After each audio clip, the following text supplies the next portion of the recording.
Salut amis madrilènes, on est parti aujourd'hui avec une vidéo très intéressante où on a notamment des informations qui concernent Eden Hazard qui a pris une très grande décision pour son avenir, des informations aussi qui concernent la réunion entre Florentino Pérez et Carlo Ancelotti, et puis on aura aussi quelques petites infos qui concernent notamment Dani Ceballos, Mariano Diaz, et puis l'appel du pied, le clin d'œil de Karim Benzema à Erling Haaland. On regardera ça dans quelques instants, mais on va démarrer donc les amis avec l'information qui concerne Eden Hazard. On a plusieurs infos qui concernent Eden Hazard qui va subir une nouvelle intervention chirurgicale dans le but de retirer la plaque d'ostéosynthèse de son péroné droit. Vous avez cette image juste à côté de moi, donc il faut se dire quand même que depuis plus d'un an, Eden Hazard il joue avec voilà, cette plaque évidemment au niveau de la cheville, du péroné.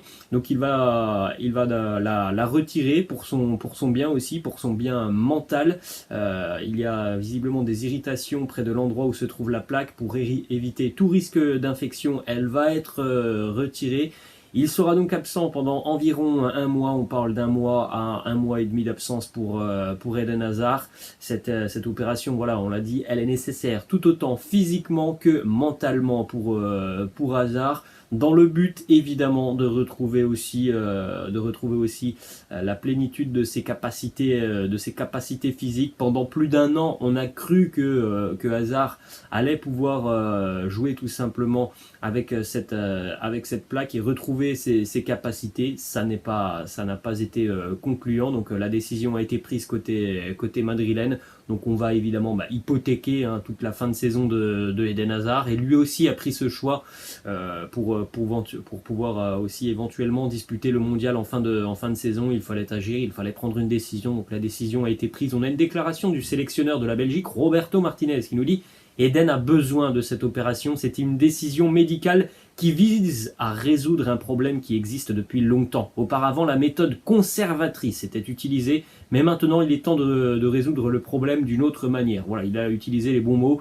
Une méthode conservatrice depuis plus d'un an, ça n'a pas bien fonctionné. Donc voilà, on passe à une autre option côté madrilène. On rappelle les amis, entre les blessures, les maladies et les opérations, Eden Hazard du côté de Madrid, c'est tout de même 667 jours d'indisponibilité, quasiment 2 ans d'indisponibilité pour Eden Hazard, 30 blessures, 89 matchs manqués. Regardez sur les 3 dernières années le nombre de matchs disputés par Eden Hazard et aussi en pourcentage. En 2019-2020, 22 matchs joués avec le Real pour un total donc de 43% des matchs joués sur la saison. En 2020-2021, 21 matchs pour 40%. Et cette année, c'était déjà un petit peu mieux pour Eden Hazard, même si c'est vrai qu'on l'a pas vu depuis très longtemps. Et bien déjà cette année, il avait joué autant que sur les 2 dernières années, 22 matchs déjà cette année pour Eden Hazard, 52% des matchs qui ont été disputés. Bon voilà, là c'est quasiment la fin de saison pour Eden Hazard, un mois et demi d'absence. Et puis de toute façon, voilà, du côté madrilène, je pense qu'on prendra pas de risque aussi sur son retour. Donc voilà, il y a peu de chances quand même de revoir Eden Hazard cette saison avec le Real. Une statistique quand même de Optajo, une statistique qui montre que Eden Hazard crée en moyenne, lorsqu'il joue évidemment, 3,4 occasions par de temps de jeu effectif. Donc ça, ce sont des occasions qui sont créées lorsque le ballon est en jeu. Ça ne vient pas d'un coup de pied arrêté ou d'une phase arrêtée. Lorsque vraiment le ballon est en jeu, 3,4 occasions créées par Eden Hazard, c'est tout simplement le meilleur ratio dans les 5 grands championnats pour les joueurs qui ont disputé au moins 500 minutes. Voilà, ça aussi c'est à mettre en corrélation avec les déclarations d'Ancelotti, qui trouve que visiblement Eden Hazard est un joueur qui a perdu de sa verticalité. Et bien cette statistique nous prouve tout le contraire. Donc bon, on va se dire aussi que les amis, cette information de cette opération d'Eden Hazard nous confirme tout simplement que du côté de Madrid, eh bien, on ne voulait pas prendre de risques depuis des mois et des mois avec Eden Hazard. Et donc pour l'avenir de Hazard, c'est une information aussi qui est importante. Ça nous laisse penser peut-être que le Real lui fera confiance l'année prochaine, ou ça nous laisse penser aussi que le Real prépare peut-être un départ de Hazard sur le mercato estival. Tout peut être envisagé par rapport à cette situation. On continue les amis avec le rendez-vous entre Florentino Pérez et Carlo Ancelotti au centre d'entraînement de Valdebebas. un face-à-face de 90 minutes entre le président et son entraîneur, notamment une réunion au cours de laquelle le président a exprimé son soutien total à l'entraîneur italien, qui est la cible de vives critiques après le Classico, notamment la semaine dernière, après ses choix tactiques, après certains matchs aussi ratés de cette saison.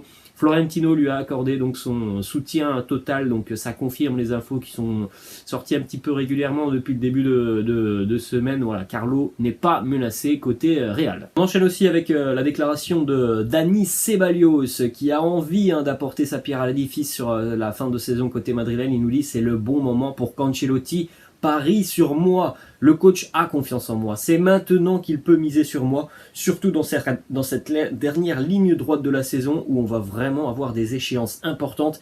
Il reste encore des matchs, j'espère avoir du temps de jeu. C'est ce que l'on souhaite aussi à Dani Ceballos. Ça reste une option assez intéressante et sérieuse au milieu de terrain. On connaît les problèmes madrilènes depuis quelques semaines maintenant en ce qui concerne le turnover. Donc je pense que, et j'espère, j'ose espérer que Carlo Ancelotti va aussi un petit peu ménager certains joueurs sur certaines rencontres de Liga. Il y a de la qualité dans ce groupe, il faut faire confiance aux joueurs aussi qui ne jouent pas assez régulièrement. Ensuite, on va continuer avec une information qui concerne Mariano Diaz. Alors cette information, on la connaît tous, mais Mariano il a tout de même refusé de quitter le Real en 2019, en 2020, en 2021.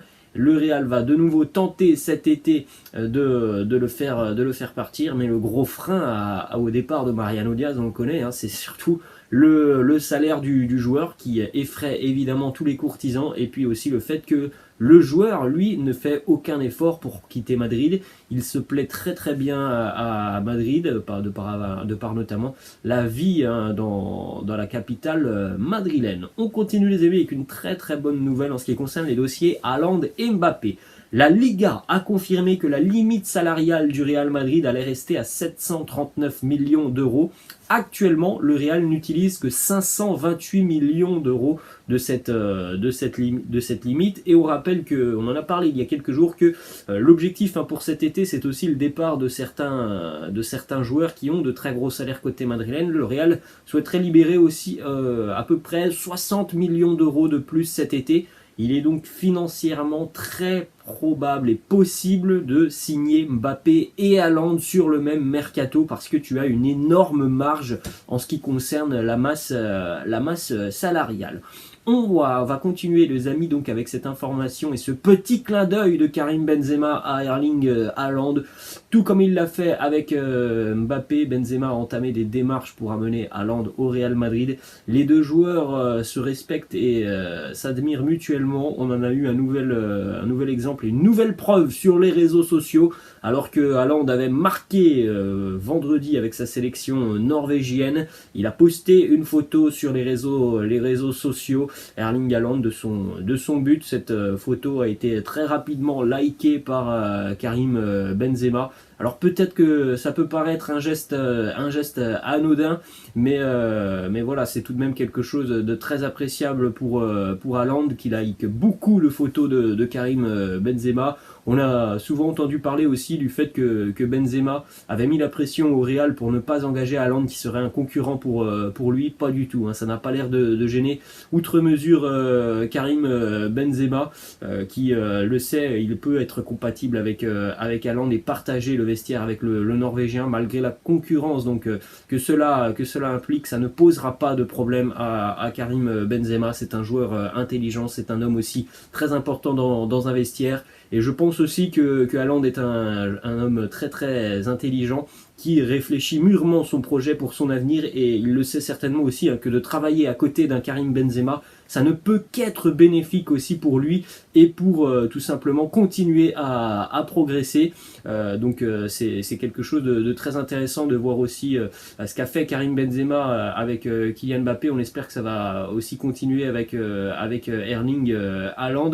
Les quelques likes de KB9 sur les publications récentes du buteur de Dortmund pourraient bien avoir un sens qui va au au-delà de la simple admiration pour les réalisations du Norvégien. Ce sont les mots des quotidiens espagnols d'ailleurs, allant de lui aussi, ne se prive pas de liker régulièrement les publications de Karim Benzema et du Real Madrid. Donc voilà, il y a un respect mutuel, et puis les deux joueurs savent très bien que voilà, mutuellement ce sont des attaquants de très très grande qualité. Donc voilà, c'est tout ce que l'on souhaite au Real Madrid, l'arrivée d'un grand numéro 9 cet été. Voilà les amis, la fin de cette vidéo, j'espère que ça vous a plu. N'hésitez pas comme d'habitude à lâcher un petit pouce bleu, n'hésitez pas non plus à vous abonner à la chaîne. Je vous laisse, je vous dis à la prochaine, ciao.